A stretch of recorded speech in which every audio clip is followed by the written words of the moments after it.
The world celebrated with us as His Holiness the Great 14th Dalai Lama turned 90 on July 6, 2025.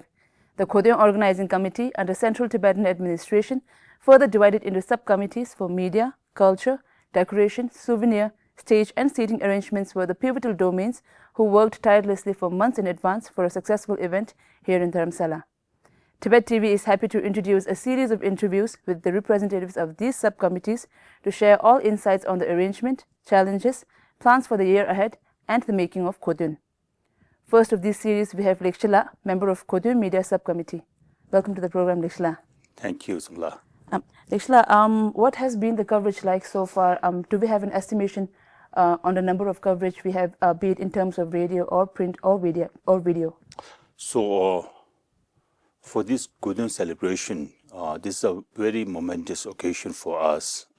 So, we have a committee of 5 members for the media subcommittee, and we have done the registrations for all the medias, comprising of print, televisions, documentaries, right? So, among that, we have come across more than 200 registrations to our accounts.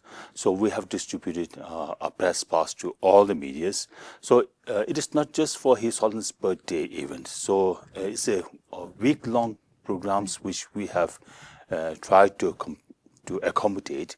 So coming from Dome's Ghoton from June 30th, and then we have the Tibetan religious congregations.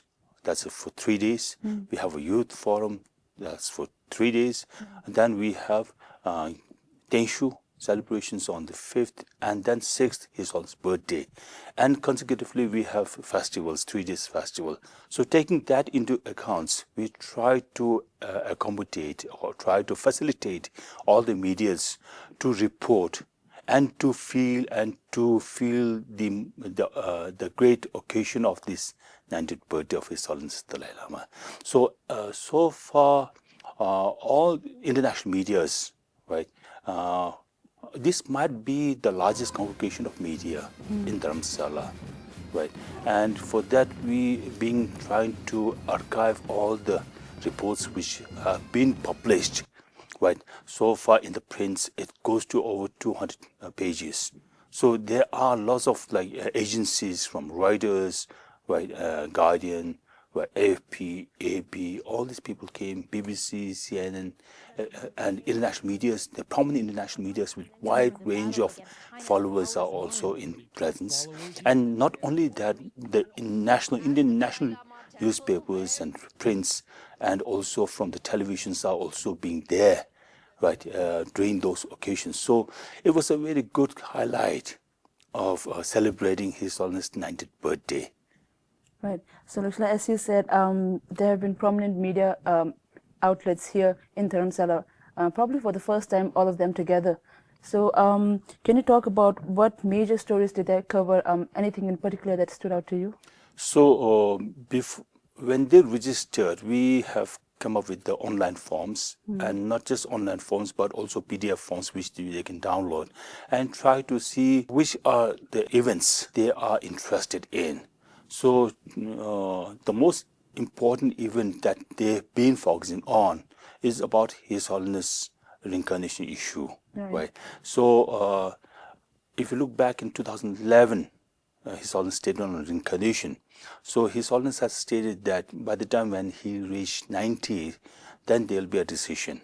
So all these international medias, national medias, they are here on their own expenses, right, to cover on His Holiness reincarnation and also on His Holiness birthday, right. So they have stayed for a week long in Dharamshala to celebrate His Holiness birthday. Right, and they have very good memories also. I've received many emails, right, thanking us about the facilities that we have provided. All whatever they have requests made, we try to accommodate those requests, right, to make sure that the events are being reported. So, Lekshay, as you've mentioned earlier, I think we've seen a record of over 200 media personnel this year to celebrate His Holiness's birthday. How did that happen? Did the media subcommittee reached out to any of them in particular? And also, what were the rules or the protocols your team laid out to them? So when we were being assigned to be the media subcommittee, we have held a number of meetings within the committee members about how to approach to the medias and how to make sure that the media fraternity comes to Dharamshala, right? And one thing we have to also understand is taking into considerations of the spaces which we have been allowed in. So with our experience of handling medias over years, right? So we try to be realistic enough to understand that this is the space that we are allowed in. How can we accommodate all this media fraternity? And we try to disseminate information through emails, through social medias, right? And we have not targeted, right, any specific medias, because this is a very important occasion for us, and everybody from every part of the world should come here to celebrate the moment. Though we face lots of challenges because of the overwhelming majority medias coming into Dharamshala, right? But still, then we could manage it in a way that they could bring back the good memories of this joyous moment of His Holiness' birthday, 90th birthday. So that's what it happened, right? Everybody likes it. Everybody reports it in a manner that they celebrate His Holiness' 90th birthday. Right. So, talking about the space of the venue, be it the Tughlaq Khan Courtyard or the Religious Conference or Youth Forum, all these celebration venue were relatively small, and even smaller was the media space, right? So, how do you accommodate the media personnel into them, or were any of them given a particular preference? If so, on what basis? So now we are not talking about one event. Right. We are talking about different series of events at different venues. So each venues, we have different specifications, different allotments of seats.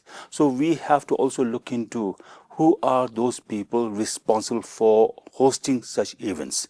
So, and we have to negotiate with them to facilitate a better space for the medias. So therefore, when we look at the religious conference, we try to negotiate or try to talk with the Department of Religion and Culture, because they are the host.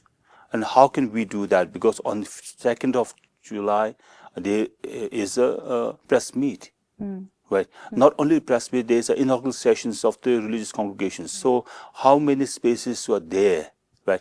And not just for the prints, but also for the videos. How can we accommodate the videos to be in the front so that they have a good coverage, right, of reportings, right? So we, in this whole series, we try to understand what are the basic needs of the medias to cover. And if we can facilitate those needs, that will bring a whole sum of good reportings, right? And one time I told Amachis Bemala also on the way after we attend the International Youth Forum that I need a Guru Rinpoche's cave.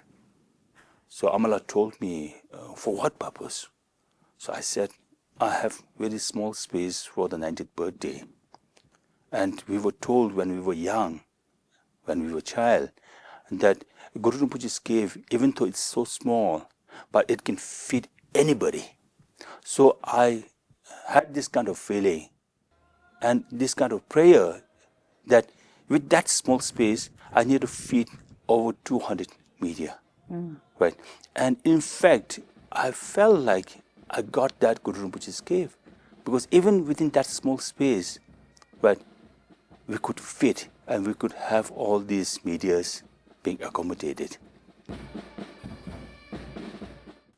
So Lekshala, talking about Kuntin or His Holiness the Dalai Lama, how does this huge number of global media presence signify the global relevance or the global influence of His Holiness the Dalai Lama? So it's a very relevant question, and we Tibetans also have to know that over the past years we believed that His Holiness belongs to us Tibetan. Right. And His Holiness always says that whatever he's doing is for the well-being of entire humanity. And all through his life, His Holiness has worked and committed for the well-being of the humanity. And people love His Holiness. People revere His Holiness. People respect him and honors him. So it is not just the media's presence, but if you look at His Holiness' birthday celebrations, right, people from far and wide are here. Right, when you look at the cultural presentations, it is not just the Tibetans and Himalayans, but people from Kazakhstan, Philippines, Sri Lanka, or people from different parts of the world are here to celebrate His Holiness' legacy and life and his contribution to the humanity. Right. So therefore, it is not just the media's interest, it's a global goodwill, right, for His Holiness, because His Holiness himself has dedicated throughout his life for the well-being of everybody. Right? That includes Chinese people. So therefore, this, when you look at His Holiness' birthday celebration over here, it is not just the international media's presence, but everybody in that small space, everybody was there to celebrate the moments of this grand 90th birthday. Right. So, Lekshay, more than 200 media personnel means over hundreds of coverage, if not thousands. So, how are the coverage like? Are there any negative coverage on Kundun? No way.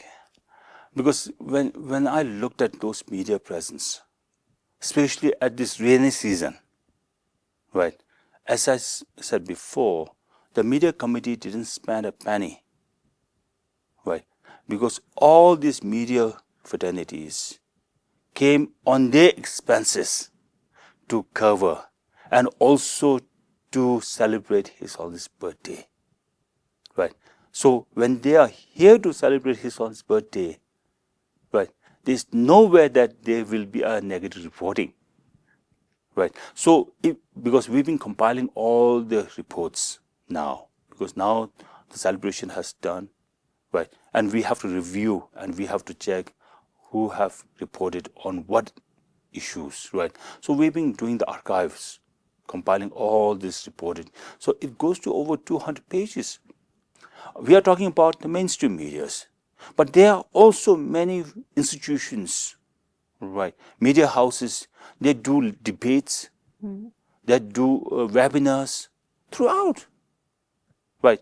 Talking about His Holiness' life and legacies, and also about reincarnation of His Holiness, by saying and supporting that whatever His Holiness has stated on July 2nd was rightful one, righteous one, and His Holiness is the only deserving authority on the reincarnation matters. That's what everybody talks about. That's what China is silent throughout on this reincarnation issue. Right. So, has any of these media personnel had any personal audience with His Holiness? And also, do you have any interesting conversation to share, maybe between you and them, that maybe there are preconceived notions on Kundun or on Tibetan communities in exile that may have debunked now that they have come here? See, it's to me, I think all those media persons, many of them are reporting on diplomacy, on Tibet, on South Asia, on Tibet issues, India issues, China issues, and all those who are interested in those issues. But reincarnation issue is something which is quite new to them. Right, so therefore they use these successions issues, right, rather than reincarnation. So there is still a space for them to understand about this tradition, the unique tradition of reincarnation. But still then, coming over here and spending their time over here, listening to His Holiness' message and trying to gather information over here, I think it's been enriching. It's been knowledge, they have gained so much knowledge on these issues, on Tibetan resilience, on Tibetan movement, on His Holiness, legacies. So I think when they go back, they have a very cherished moment, right? And another thing, because we are getting lots of requests also, right? we are getting lots of requests from many medias. And if you look at Sichong at that time, his schedules were almost packed with interviews from different medias, right? Line after line, right? So therefore, I think this is the interest. Many people thought that Tibet issue has been dying, nowhere to be seen. But it is not at this point of time when everybody talks about Tibet at this moment. Right. So, Lekshay, as you have said, some of these media personnel have been reaching out to you for future contact. So, as the Ghoton celebration will go on until His Holiness turns 91, what are the key things that these media personnel need to keep in mind when reaching out to the media committee? So what we have done during the registration is that we have informed them whether they are interested to get the updates about Ghoton celebrations and also on Tibet. So during that hectic moment, we were not able to make that WhatsApp group. Right. So after now, we have made that WhatsApp group. Whoever is willing to get the update and subscribe to the Tibet News, we have already made a registry, made the WhatsApp group so that we can share information about Tibet, about His Holiness, right? So I think it is not just one occasion that they are here, but it's a connection that requires for the future. So that group will bring us all together in understanding the Tibet issue, right? Understanding that this issue is very important, right? And His Holiness, obviously, as being our leader, is important. But Tibet issue is also a very important issue that they need to understand, that they need to report. Right.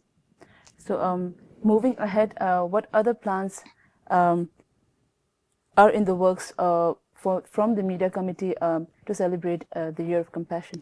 So we are looking to 4 official celebrations or the occasions, important occasions. So now September 2nd is coming.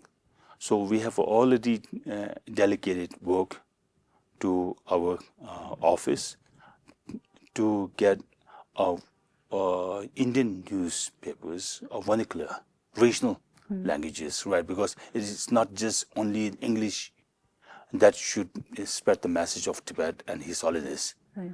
But the vernacular language also, right? Bengalis, Gujaratis, Kannada and all, they should also be covered. So therefore, on 2nd September, we are calling those media persons from those backgrounds. Right. So thank you so much, Lekshay, for being here, and all the best to the media subcommittee. Thank you so much. Thank you, Tumla. Thank you for watching this episode of In Conversation with Tibet TV. I will see you next time.